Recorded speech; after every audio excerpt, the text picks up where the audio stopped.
Assalamualaikum warahmatullahi wabarakatuh.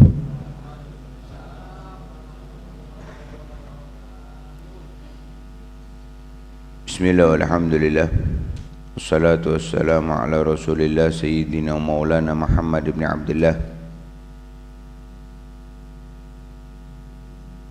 wa ala alihi wa sahbihi wa man walah wa la hawla wa la quwata illa billah.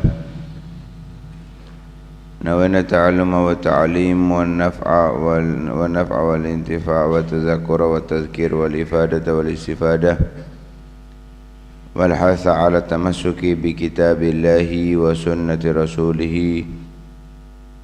والدعاء إلى الهدى والدلالة على الخير ابتغاء وجه الله مرضاته وقربه وثوابه سبحانه وتعالى.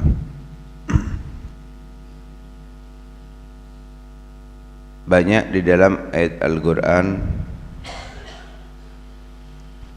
Allah subhanahu wa ta'ala mengisyaratkan kepada kita tentang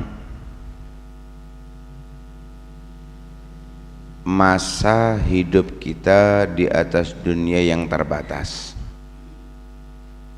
Sebagaimana Allah subhanahu wa ta'ala berfirman menceritakan tentang orang-orang yang ingin ditunda ajalnya, Rabbi laula akhartani ila ajalin qarib. Ya Allah, andai engkau menunda ajalku dengan waktu yang singkat.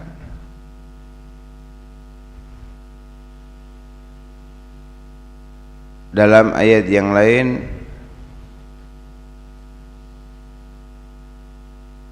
mereka berdoa Rabbi akhirni ila ajalin qarib.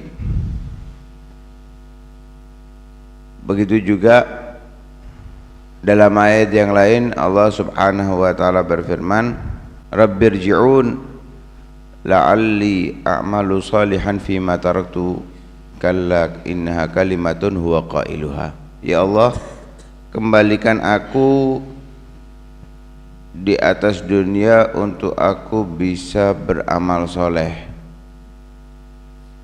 yang telah aku tinggalkan di masa hidup di atas dunia. Ini semuanya menggambarkan bahwa sepanjang apapun usia yang kita miliki, sekaya apapun harta yang kita punya, semuanya memiliki batasan masa yang sudah pasti. Tinggal kita menjadi orang yang cerdas, pintar, atau justru kita melupa akan kepastian yang dipastikan oleh Allah subhanahu wa ta'ala. Setiap jenazah ada orang meninggal, kita diserukan, cuman kerasnya hati kita, kakunya hati kita, gak mendengarkan nasihat itu secara hati atau tidak mendengarkan pula secara telinga. Sibuk dengan omong-omongannya, sibuk dengan pikiran pekerjaannya. Padahal kita diingatkan kullu nafsin dha'iqatul maut. Setiap yang bernyawa pasti akan merasakan kematian. Bahkan Nabi SAW itu sudah memberikan kepada kita pengertian bahwa ada dua nasihat yang amat jitu. Yang pertama itu natiq, bisa berbicara, yaitu Al-Quran. isi kandungan di dalamnya penuh dengan nasihat. Yang kedua, gak ada suaranya. Tinggal orang-orang yang cerdas, orang-orang yang bisa menggunakan akal sehatnya, yang bisa menerima nasihat itu, yaitu kematian. Bahkan Nabi SAW mengatakan, kafa bil mauti wa'idha, cukup sebagai gambaran nasihat yang amat jitu kematian itu. Kalau kita melihat orang yang mati, itu kan pada hakikatnya dia ngasih nasihat, sekarang saya, sebentar lagi kamu.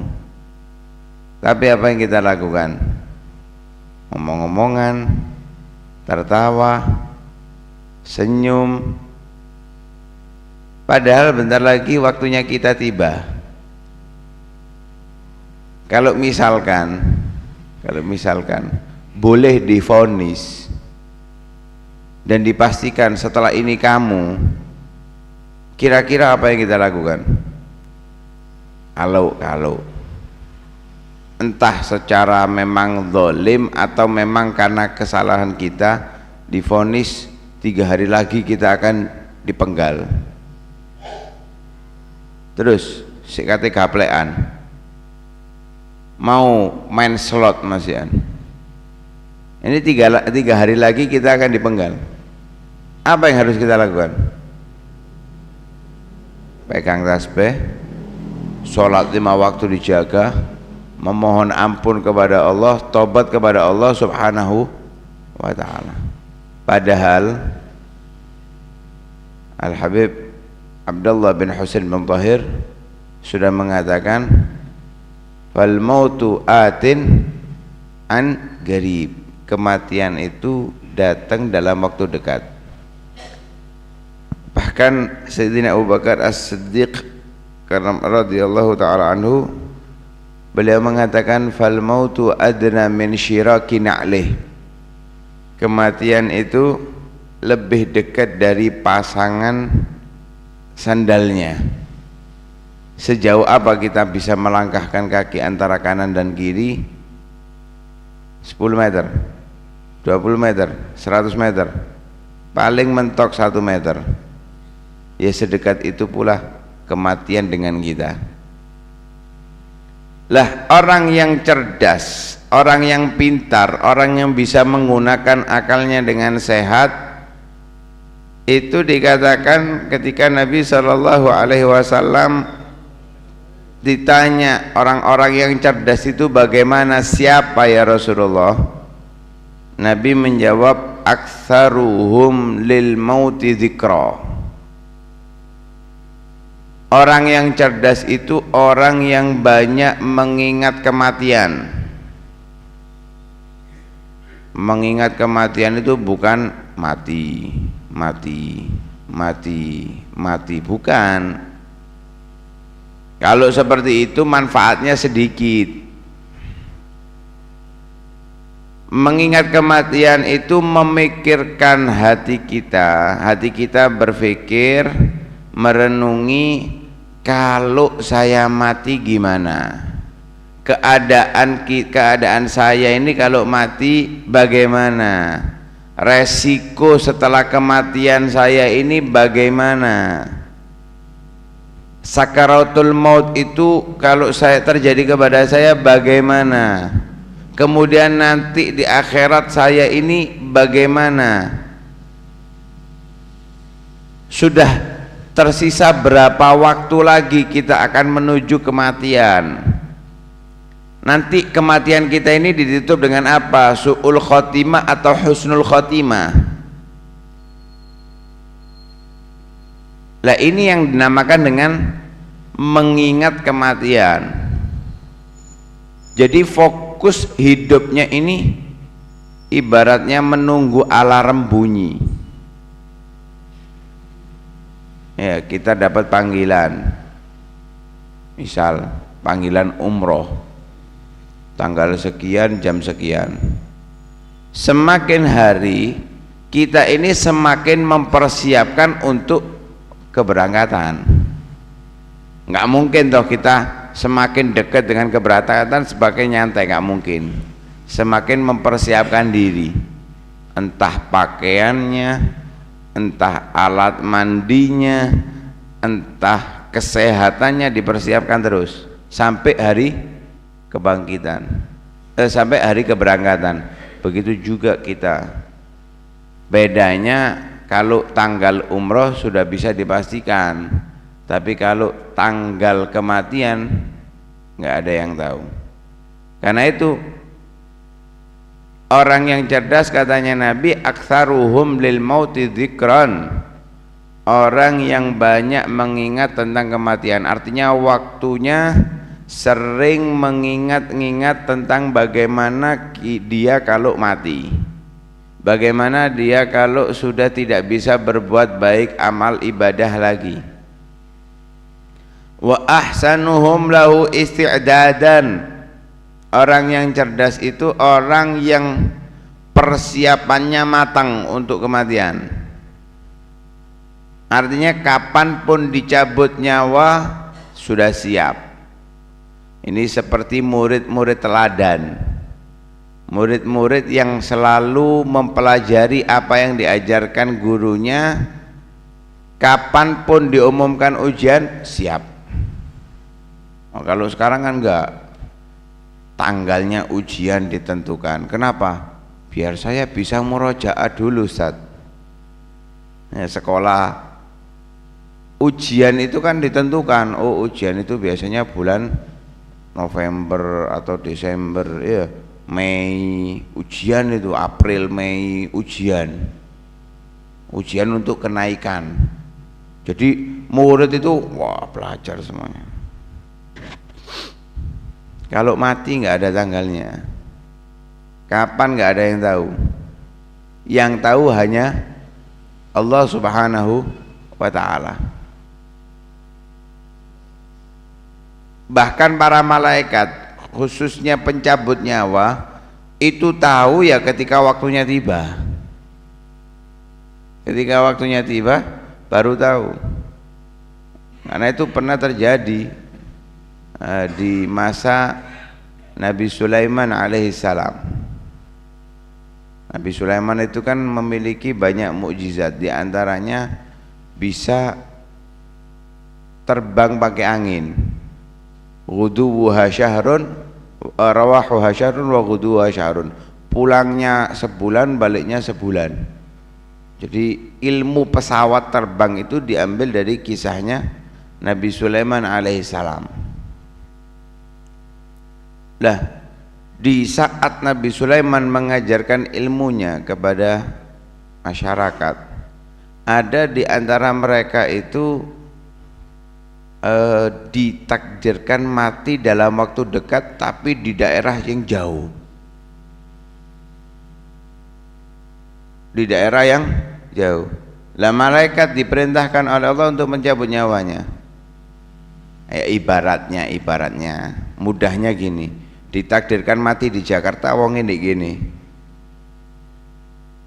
dalam waktu 5 menit 10 menit harus sudah sampai di Jakarta. Ya Allah, pesawat sak jam seperempat, sak jam setengah. Lah malaikat ini delok, ya mudah-mudahan kita panjang umur, ini kan contoh aja.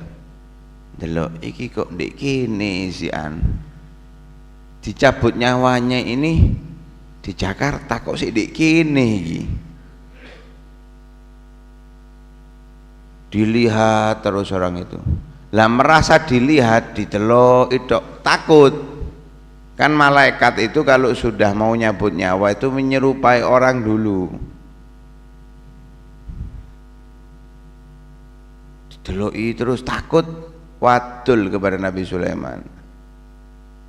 Tolong hindarkan aku dari orang ini. Kok kayak dia mau menyakiti saya. Akhirnya dikirim dengan anginnya oleh Nabi Sulaiman sampai. Jadi ini malaikat, oh ini caranya Allah ini. Kita nggak tahu tempat, jam, waktu, nggak ada yang tahu. Malaikat aja bingung, apalagi kita.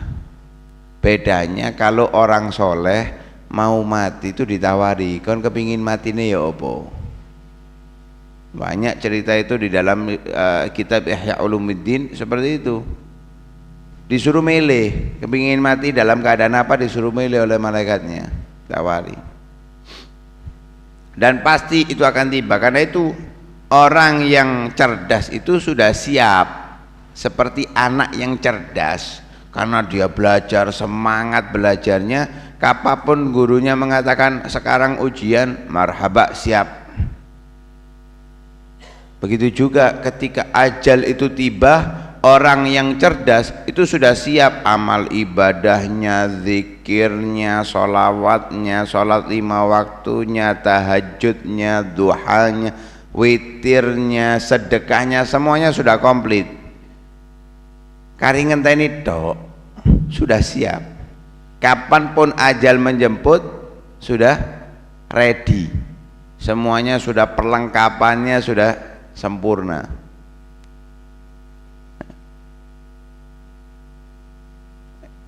Itulah yang dikatakan Nabi, ulaikal akyas, orang yang banyak mengingat kematian dan orang yang sudah dalam persiapan untuk menuju kematian, mereka adalah orang-orang yang cerdas. Zahabu bisyarafid dunya wa na'imil akhirah.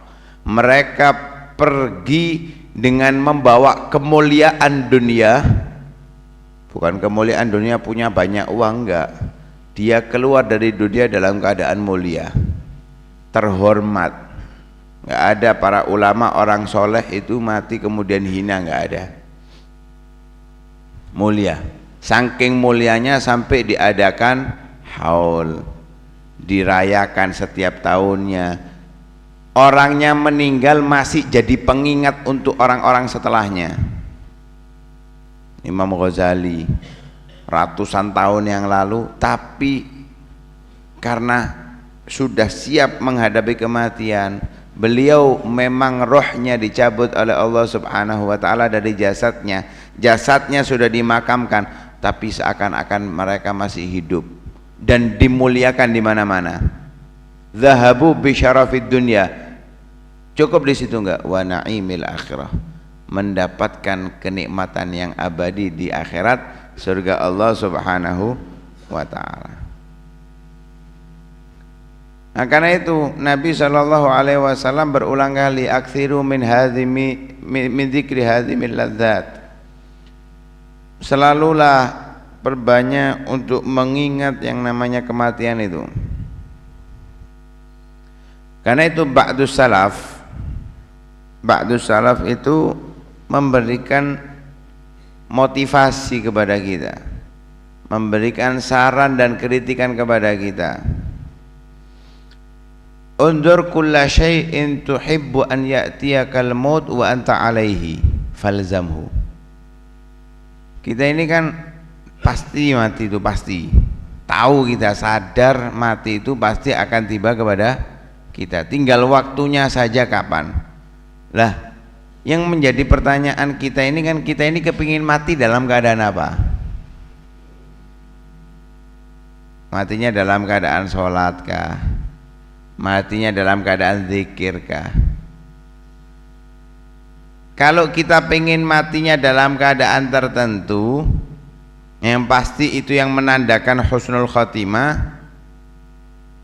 Perhatikan apa perbuatan yang kita seneng kalau kita mati dalam keadaan itu, ya lazimi dalam kehidupan dunia. Karena itu ada di antara ulama mati dalam keadaan sujud, mati dalam keadaan mengajar, ada yang mati dalam keadaan mengucapkan la ilaha illallah, seperti Al-Habib Muhammad bin Alawi bin Syihab. Ayahnya Al-Habib Abdullah bin Muhammad bin Ali bin Syihab. Itu saat di haul, Al-Habib Abdullah bin Husain bin Tahir, beliau ceramah. Saat ceramah beliau mengatakan, man kana akhiru kalamihi fid dunya la ilaha illallah beliaunya meninggal. Riwayat hadisnya, man kana akhiru kalamihi fid dunya la ilaha illallah dakhalal jannah. Itu riwayat hadisnya, dakhalal jannah. Beliau man kana akhiru kalamihi fid dunya la ilaha illallah, beliau meninggal. Apa maksudnya? Tinggal hadisnya itu dilanjutkan, dakhalal jannah. Banyak ayah Habib Syekh munsyid yang qasidah-qasidah itu, ayah beliau meninggal dalam keadaan sujud di sholat Jumat. Lu banyak ulama seperti itu, banyak. Ada yang dalam keadaan ngarang kitab. Kenapa? Ya karena itu yang dilazimi dalam kehidupannya. Oh ini banyak sholatnya, oh ini banyak zikirnya, sehingga meninggalnya itu sesuai dengan amaliyah dalam kehidupannya.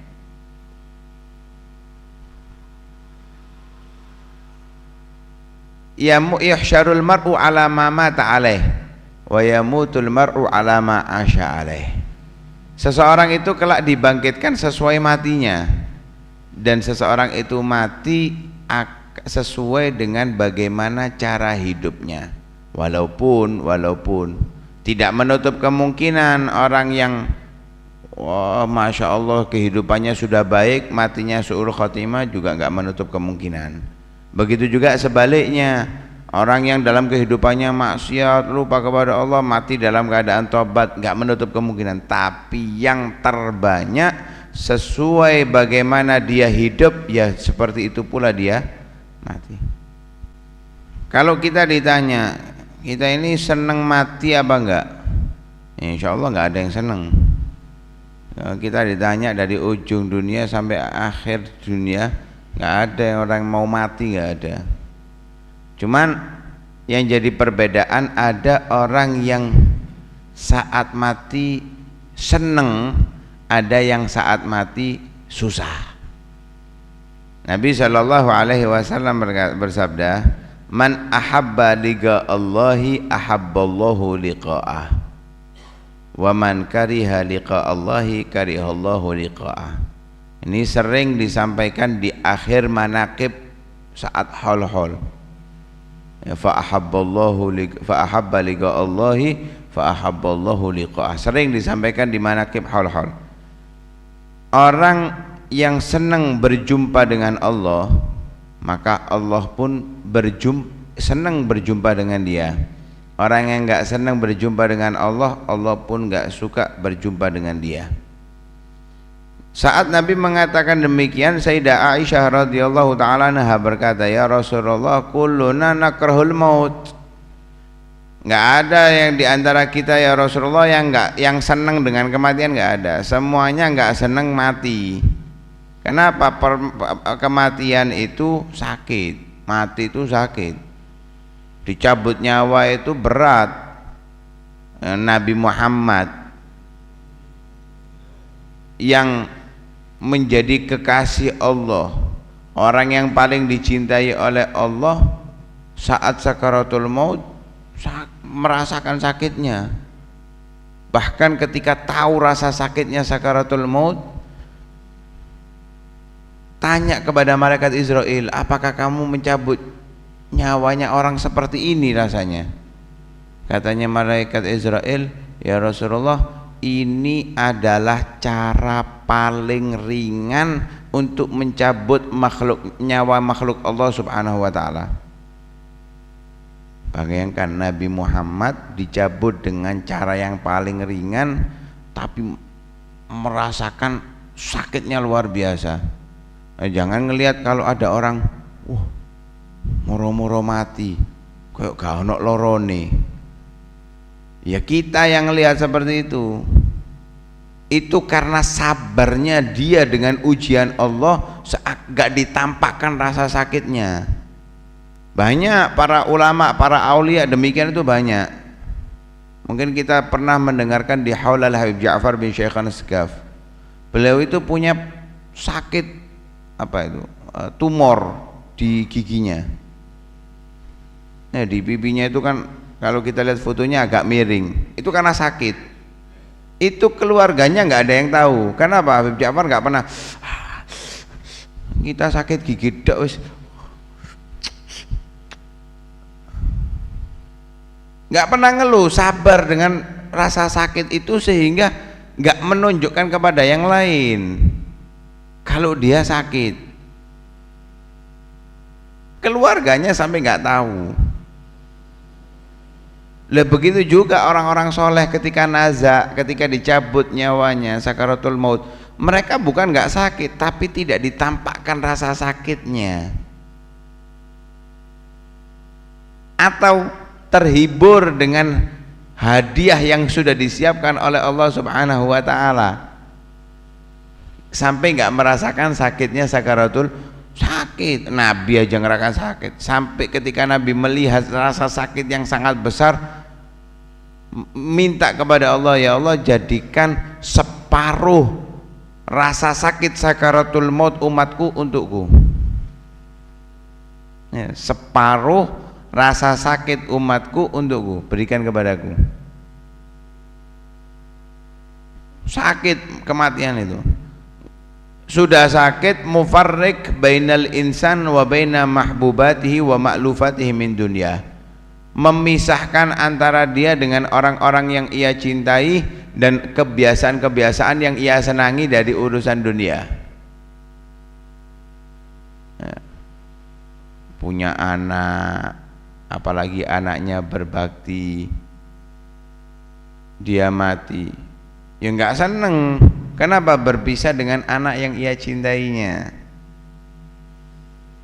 Seperti itulah, nggak ada yang senang dengan kematian ya Rasulullah. Terus apa maksudnya engkau mengatakan man ahabba liqa Allahi ahabballahu liqa'ah? Katanya Nabi, innal mu'min idza hadarahul maut busyira birahmatillah. Orang yang beriman itu ketika kematian mendatanginya, tiba ajalnya, saat dicabut nyawanya itu dia diberi kabar gembira dengan rahmat Allah Subhanahu wa taala. Ya, karena itu ada di antara mereka itu ditalkin ketika mau meninggal, la ilaha illallah, nggak jawab. Diulangi lagi, la ilaha illallah, nggak jawab. La ilaha illallah, nggak jawab. Kenapa? Katanya beliau sebelum mati si ngasih nasihat, kalau kalimat la ilaha illallah yang kau talkan itu sudah mendarah daging dengan aku. Nggak menjawab itu karena melihat indahnya yang diberikan oleh Allah Subhanahu wa taala. Ada yang mau meninggal didatangi oleh Nabi sallallahu alaihi wasallam, mendapatkan kabar gembira demikian, digambarkan tempatnya di surga Allah Subhanahu wa taala. Terus kira-kira merengut,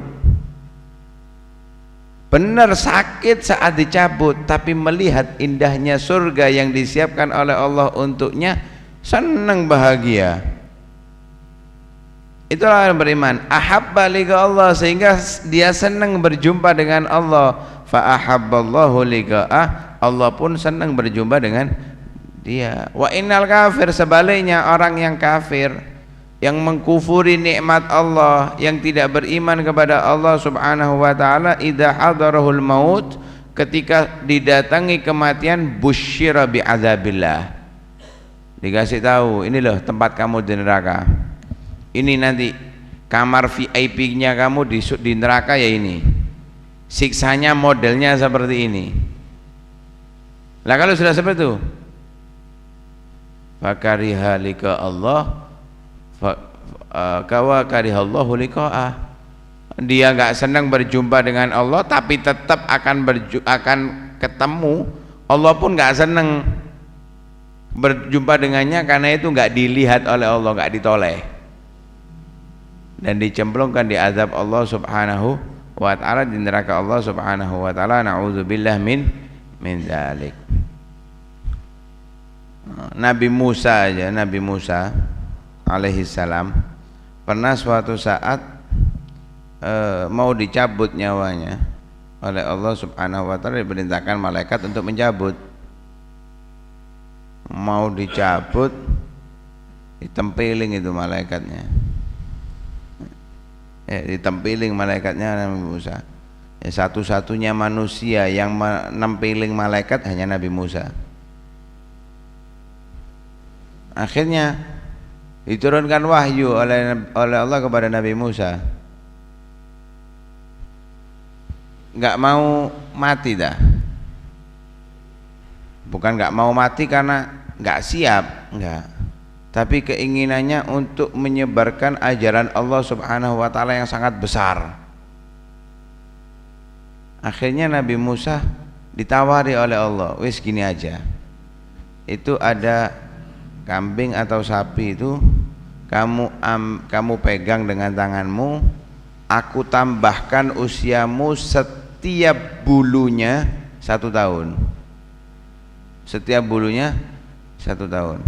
Karena Nabi Musa ini orangnya cerdas, nggak perlu dicoba, langsung mikir. Lantas setelah itu mati. Iya. Nah kalau sudah setelah itu pasti mati, wis nggak usah nunggu nanti, sekarang aja dicabut. Nabi SAW sebelum mati itu ditawari dulu. Ya, datang malaikat Israel kepada Nabi SAW, ditanya oleh Nabi Muhammad, "Ji'ta zairan am ghabidah?" Kamu datang kepada aku ini wahai malaikat Israel untuk berkunjung atau untuk nyabut nyawa? Dijawab oleh malaikat Israel, "Ji'tu zairan wa ghabidan in syi'ta." Ya, aku datang ini wahai Rasul kepada engkau berkunjung plus nyabut nyawa kalau engkau setujui. Ya, itu untuk Nabi Muhammad. Kalau kita nggak ada persetujuan. Apa yang dilakukan oleh Nabi Muhammad setelah negosiasi kepada Allah untuk umatnya, man li ummati min ba'di, dan diturunkan innallaha la yukhzika fi ummatik, engkau Allah nggak akan membuat kamu kecewa tentang umatmu. Akhirnya yang dipilih oleh Rasulullah ma'arafiqil a'la, ya, bersama Allah Subhanahu wa taala. Ya, yang dipilih bersama Allah, bersanding dengan Allah Subhanahu wa taala. Katanya Sayyidah Aisyah, idzan la yakhtaruna, kalau gitu Nabi sudah enggak milih kita.